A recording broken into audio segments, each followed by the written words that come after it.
Voici la raison pour laquelle tu ne parviens pas à passer à l'action. On va faire un petit exercice ensemble. Je vais te demander de regarder ce ballon. Observe-le bien. Regarde ses couleurs. Observe ses formes, etc.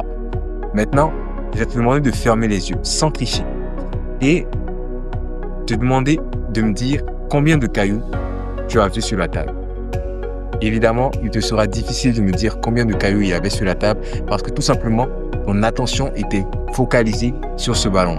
En te concentrant uniquement là-dessus, tu as fait abstraction de tout ce qu'il y avait autour et ce ballon est devenu ta seule réalité. Imagine que ce ballon, ce sont tes peurs, tes doutes, tes craintes. Tout ce qui t'empêche de faire un premier pas vers tes objectifs. Plus tu te concentres sur tes peurs, plus tes peurs prennent plus de présence dans ta vie et tu n'arrives pas à avoir toutes les opportunités qu'il y a autour de toi. Par exemple, c'est 5 cailloux. Alors, si tu te débarrasses de tes peurs, tu te rends compte que l'échec n'existe pas. C'est juste un moyen de recommencer de manière plus intelligente. Comme on aime le dire, c'est juste un moyen de reculer pour mieux sauter. 2, tu te rends compte que le moment parfait n'existe pas. Il n'existe pas de moment parfait pour se lancer. Tu ne peux pas contrôler ce qui s'est passé hier et tu ne pourras pas contrôler ce qui se passera demain ou dans le futur. Mais ce que tu peux contrôler, c'est ce que tu fais là, maintenant. C'est ton présent. Alors, le moment parfait, disons que ce n'est ni demain et ce n'était pas hier, mais c'est aujourd'hui. Alors, sache saisir ce moment. 3. Rien n'est impossible à celui qui croit en lui. Martin Luther King a dit, crois en tes rêves, ils se réaliseront peut-être, crois en toi et ils se réaliseront sûrement. Croire que tes objectifs, tes rêves sont possibles à réaliser, c'est bien, c'est très bien. Mais croire que toi, tu es capable de l'atteindre, c'est encore mieux. Alors, crois en toi, personne ne sera capable de te détourner de tes objectifs.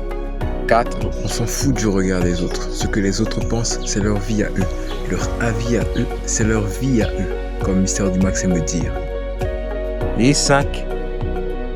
Tu es le reflet de ton entourage. Si dans ton entourage, il y a 5 fumeurs, le 6e fumeur, c'est toi.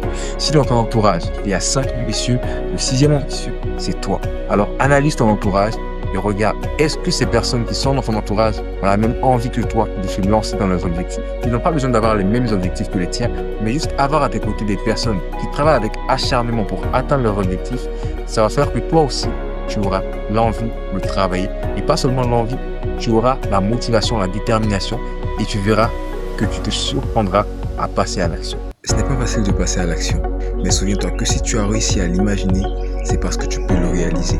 Si cette vidéo t'a inspiré, je t'invite à la partager autour de toi et à écrire dans les commentaires la première chose que tu feras après cette vidéo pour te rapprocher, pour atteindre tes objectifs.